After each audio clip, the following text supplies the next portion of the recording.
Mas lumakas ang paniniwala ng mga taga-Albay na may abnormalidad sa Bulkang Mayon ngayon. Natutuyo na raw kasi ang ilang poso at bukal sa paanan nito. Pero ayon sa PHIVOX, wala itong koneksyon at hindi pa naman inaasahan ang pagsabog ng bulkan. May live report si Myla Aycocho ng GMA24. Myla. Yan nananatiling nakataas sa alert level 1 ang Bulkang Mayon. Ibig sabihin may abnormal activity ito, bagamat wala pa namang inaasahang pagsabog o pagbuga ng magma.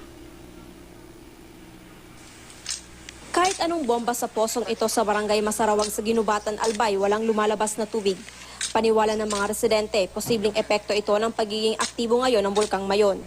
Ang barangay Masarawag kasi, 8 kilometro lang ang layo mula sa crater ng Bulkang Mayon batay sa hazard map ng Philippine Institute of Volcanology o PHIVOX.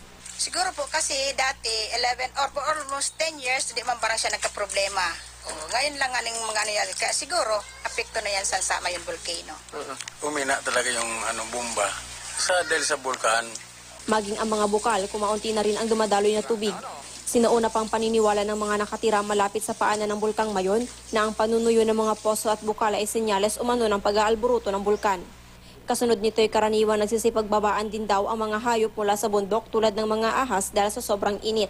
Pero paglilinaw ng PHIVOX, maaga pa raw para sabihing ang panunuyo ng mga poso at bukal ay dulot ng abnormalidad ng bulkan. Sa ngayon, dahil hindi naman pwede natin ma-attribute kaagad sa kondisyon ng volcano. Unang-una, at ang init ngayon, kulang ang rainfall, so the possibility na magbaba ang water table nandiyan.